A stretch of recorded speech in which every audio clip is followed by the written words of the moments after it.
नमस्कार, मैं शंभू कुमार सिंह और आप देख रहे हैं नेशनल दस्तक। सोचिए, राम मंदिर को के प्राण प्रतिष्ठा को लेकर, जबकि ये विशुद्ध रूप से एक सांस्कृतिक कार्यक्रम है, लेकिन जिसका इस तरह से राजनीतिकरण हो रहा है उसको लेकर लगातार अटकलबाजियां चल रही। लेकिन मैं एक बात कुछ कहना चाह रहा हूं। आज अखिलेश यादव ने एक बड़ा बयान दिया है। उस बयान को आप राम मंदिर के संदर्भ में ही देख सकते हैं। और मैं फिर कह रहा हूं, 2024 में पानी बहुत बह चुका है और सवाल है कि क्या आज कबीर होते, आज बुद्ध होते, आज फूले होते, आज पेरियार होते, आज जगदेव बाबू होते, रामस्वरूप वर्मा होते, सोनेलाल पटेल होते, मान्यवर कांसी राम साहब होते, कर्पूरी ठाकुर होते, जगदेव बाबू होते, तो क्या इन लोगों को जेल में डाल दिया जाता? क्या बाबा साहेब अंबेडकर ने आजादी के बाद 1956 में जो 22 प्रतिज्ञाएं ली हैं, जो नागपुर में अंकित है, जहां प्रधानमंत्री भी जाते हैं, केंद्रीय मंत्री भी जाते हैं, दीक्षा भूमि में जो उनकी 22 प्रतिज्ञाएं हैं, क्या उन 22 प्रतिज्ञाओं को दोहराने पर आप जेल में डाल देंगे? जो देश के कानून मंत्री ने लिया है, भारत के संविधान निर्माता ने लिया है। लेकिन सवाल है कि अखिलेश यादव ने एक बयान दिया है जिसके बाद भूचाल आना तय है। और मैं फिर कह रहा हूं, 2024 के चुनाव में टीवी अखबार जब आप देखेंगे और सूर्य प्रताप सिंह जैसे लोगों को देखेंगे तो आपको लगेगा कि राम मंदिर एक बड़ा मुद्दा है। लेकिन जब आप सोशल मीडिया देखेंगे, बहुजन चैनलों को देखेंगे, तो ये कोई मुद्दा नहीं है।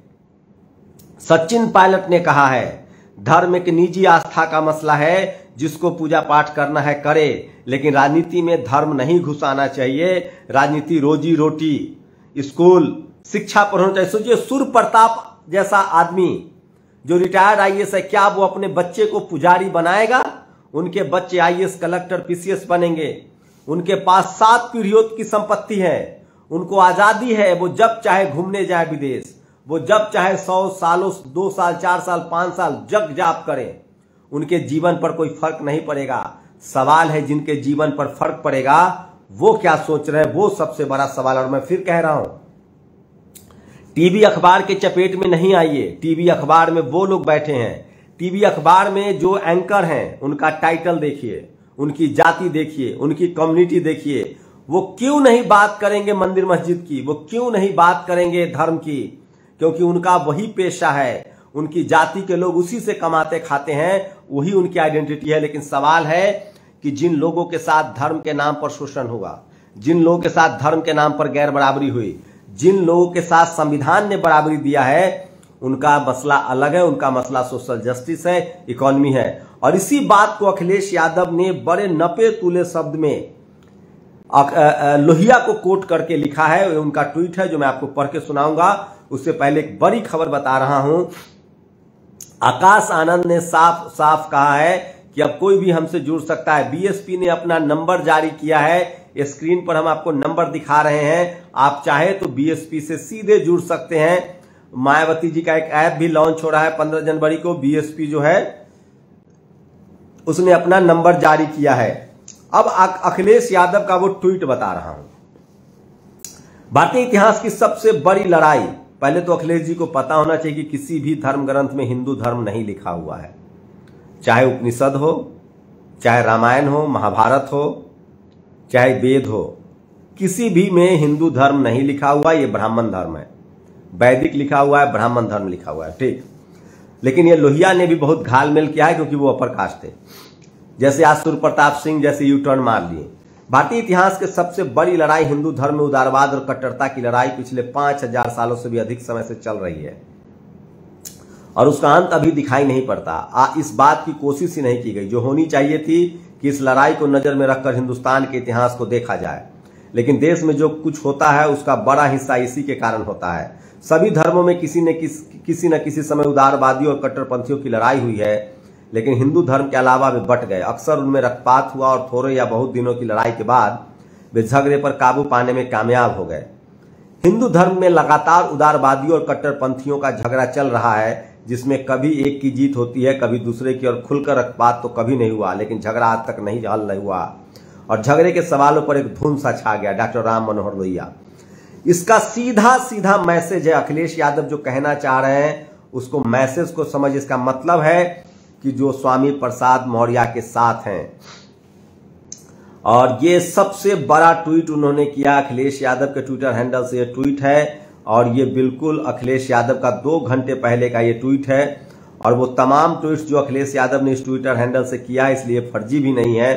तो सवाल है कि सोचिए किस तरह से राम मंदिर के नाम पर तमाम बहुजन नेताओं की बोलती बंद है, चुप्पी बंद कर दी गई है। सवाल है कि अगर हमारे नेता, अगर दलित, पिछड़े, आदिवासी, बहुजन समाज के नेता पढ़ाई लिखाई, स्कूल, अस्पताल, दवाई की बात नहीं करते हैं तो बहुजन समाज को किनारा कर लेना चाहिए। अगर धर्म के नाम पर ही वोट देना है तो बीजेपी को वोट दीजिए, जो सब कम से कम मंदिर तो बना रहा है। जिन लोगों को स्कूल, अस्पताल, एजुकेशन, पढ़ाई लिखाई, दवाई, देश की सीमा की सुरक्षा, इस देश के सेना की बेहतरी के लिए वोट देना है, विज्ञान के लिए, ज्ञान के लिए, कॉलेज यूनिवर्सिटी के लिए वोट देना है, सोशल जस्टिस के लिए वोट देना है, उनको सवाल पूछना चाहिए। और मैं फिर कह रहा हूं, आप गौर से सुनिए, 2014 से खेल नहीं शुरू हुआ है। राजीव गांधी ने यह खेल शुरू किया था। कब? इस देश में कांग्रेस मजे से सरकार चला रही थी, सत्ता में आती रहती थी। जब मान्यवर कांसीराम साहब आए, जब उन्होंने सामाजिक चेतना जगाई, जब उन्होंने घर घर फूले, पेरियार, अंबेडकर के आंदोलन को बढ़ाया, मान्यवर कांसीराम साहब ने 400, इंदिरा गांधी की हत्या के बाद 412 सीट जीतने वाले राजीव गांधी सत्ता के मद में चूर थे और ओबीसी आरक्षण को लागू नहीं कर रहे थे। और तब मान्यवर कांसीराम साहब ने राजीव गांधी को सड़क पर ला दिया था और 92 में राजीव गांधी की हार हुई, मंडल कमीशन लागू हुआ। क्यों? क्योंकि मान्यवर कांसीराम साहब जगदेव बाबू के विचारों को, सोनेलाल पटेल, उसके बाद आपको बता दें कि रामस्वरूप वर्मा के विचारों को आगे बढ़ा रहे थे। वो फूले के गुलामगिरी को घर घर पहुंचा रहे थे। वो बाबा साहब अंबेडकर के एनालिसिस ऑफ कास्ट को घर घर पहुंचा रहे थे। और सवाल है कि आज क्या होता? आज कबीर होते उनकी तो क्या होता? आज संत शिरोमणि रविदास महाराज होते तो क्या होता? आज चारवाक होते तो क्या होता? आज गाडगे होते तो क्या होता? आज संत तुकाराम होते तो क्या होता?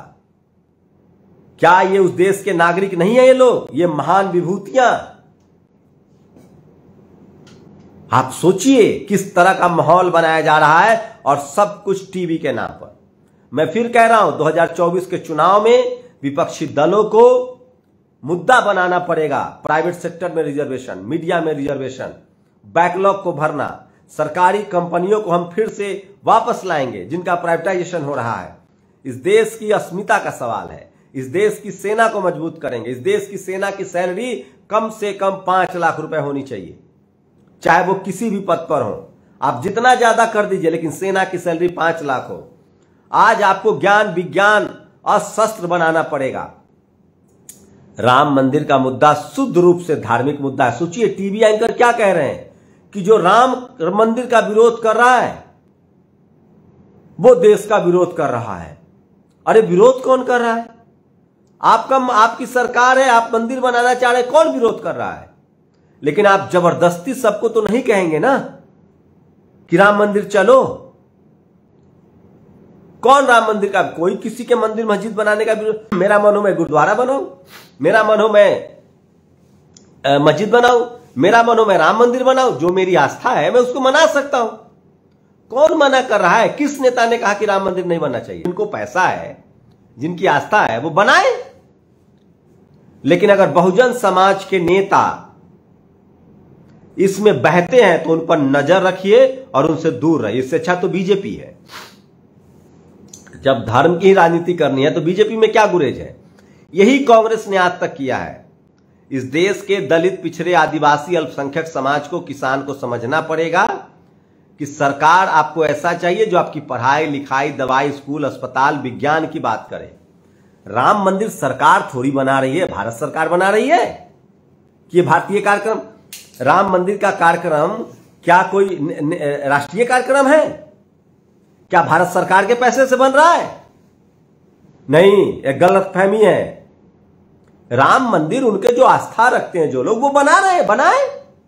Who cares? कौन रोक रहा है उनको? क्यों रोकेगा? लेकिन क्या इस देश के नागरिकों से यह कहना नहीं है कि आपको अस्पताल के नाम पर, हमें हक है ये बात बोलने का, हम अपने कम्युनिटी को समझा सकते हैं, इस देश के लोगों को कह सकते हैं कि भैया स्कूल अस्पताल के नाम पर वोट कीजिए, धर्म और जाति के नाम पर वोट से बचिए।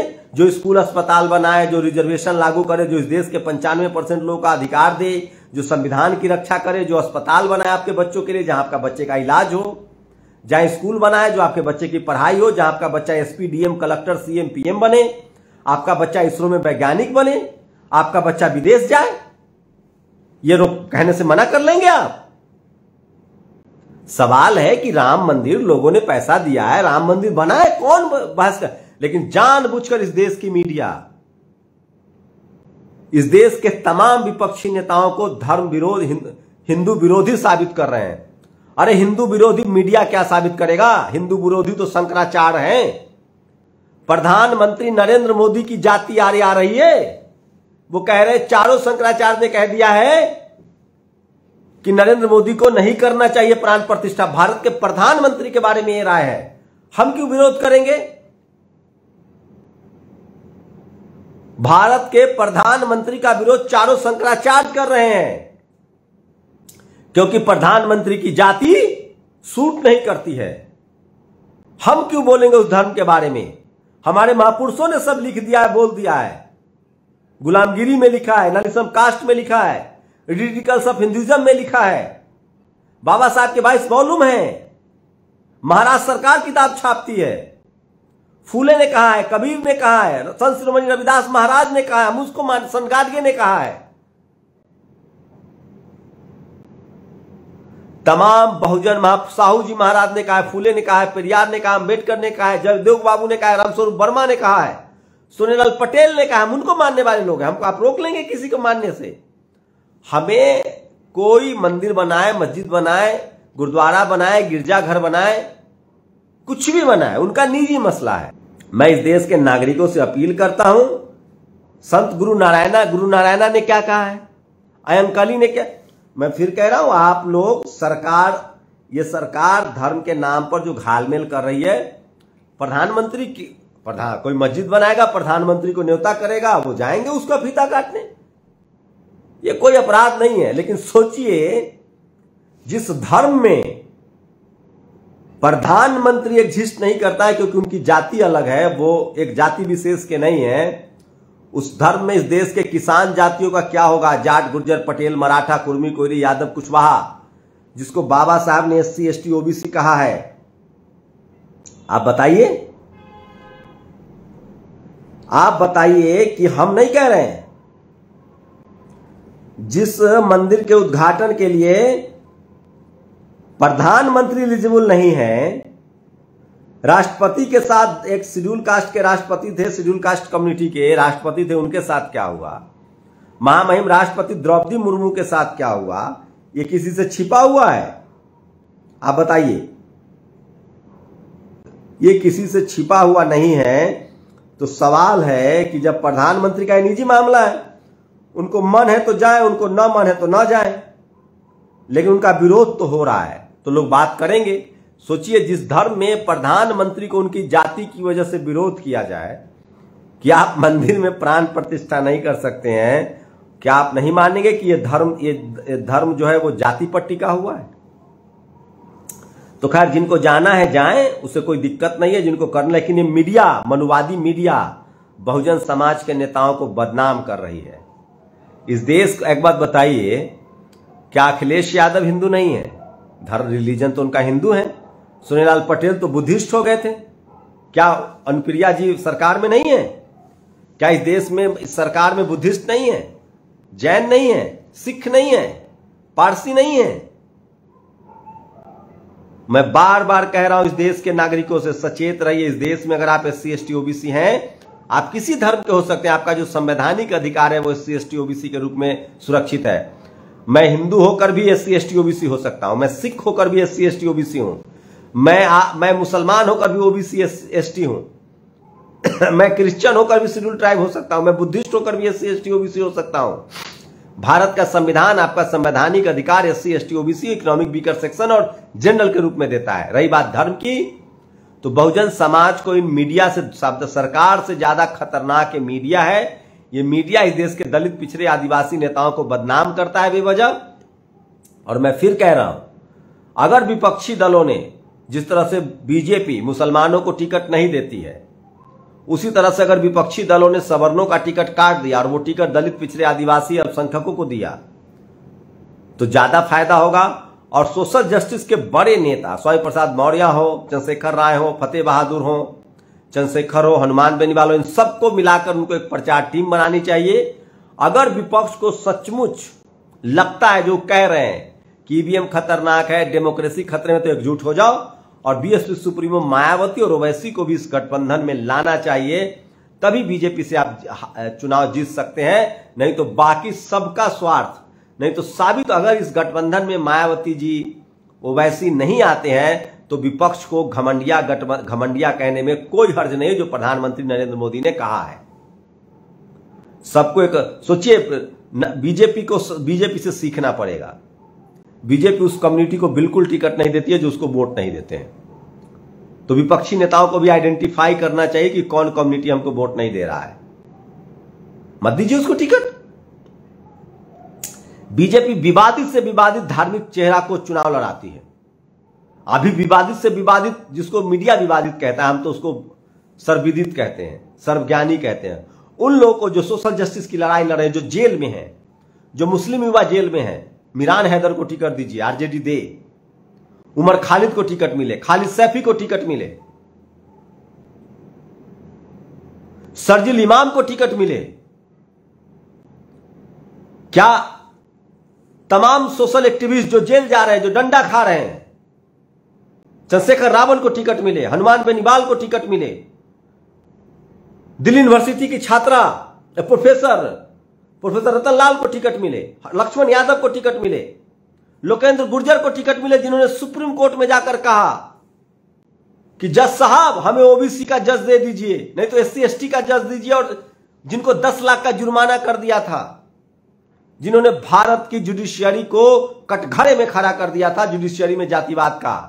और ओबीसी रिजर्वेशन की लड़ाई मध्य प्रदेश से लड़ते लड़ते जब सुप्रीम कोर्ट आया तो लोकेंद्र गुर्जर ने कहा कि जज साहब हमें अपनी कम्युनिटी का जज दीजिए, हमारे मान लिया ओबीसी रिजर्वेशन है तो ओबीसी मत जज दीजिए, एससी एसटी का दे दीजिए, अल्पसंख्यक दे दीजिए। उसके बाद पूरे देश में भूचाल आया, कास्ट डिस्कोर्स शुरू हुआ, जुडिशरी, हाई कोर्ट, मीडिया। अभी 3 ऐसी जगह है जहां सबसे ज्यादा डायवर्सिटी सबसे कम है, हर कम्युनिटी के लोग नहीं पहुंचे हैं, media, high court, supreme court. तो लोकेंद्र गुर्जर जैसे लोग को टिकट दीजिए, लक्ष्मण यादव को टिकट दीजिए, डॉक्टर रितु को टिकट दीजिए, प्रोफेसर रतन लाल को टिकट दीजिए, चंद्रशेखर आजाद को टिकट दीजिए। आप दिल्ली के सोशल जस्टिस मंत्री रहे, जिनका पद ले लिया गया यही आम आदमी पार्टी वालों ने, जो खुद जेल में है। अब राजेंद्र पाल गौतम को टिकट दीजिए, चंद्रशेखर राय को टिकट दीजिए, उदयनिधि स्टालिन को संसद भेजिए, चंद्रशेखर आजाद को टिकट दीजिए, तमाम बहुजन समाज के युवा, दिलीप मंडल को भेजिए। वो तमाम लोग जो पिछले 10 सालों से इस सरकार से सवाल पूछ रहे हैं, चाहे वो पत्रकार हो, एक्टिविस्ट हो, सोशल एक्टिविस्ट हो, युवा नेता हो, जो जेल का दौरा करके आए, जिन पर लाठियां चल रही, डंडे चल रहे, जिनके घर बुलडोजर से गिराए जा रहे हैं, जो 69,000 शिक्षक भर्ती का आंदोलन चला, ऐसे लोगों को टिकट देना पड़ेगा, तब जाके परसेप्शन बनेगा। और मीडिया का पूरी तरह से बायकॉट कीजिए, नहीं तो सब धरे के धरे रह जाएंगे। और इस गठबंधन में ओवैसी और मायावती जी को लाना पड़ेगा, और कांग्रेस कभी ऐसा नहीं करेगी, क्योंकि उसे बीजेपी की असली बी टीम कांग्रेस है। आप लोग अपनी प्रतिक्रिया जरूर दीजिए, शुक्रिया।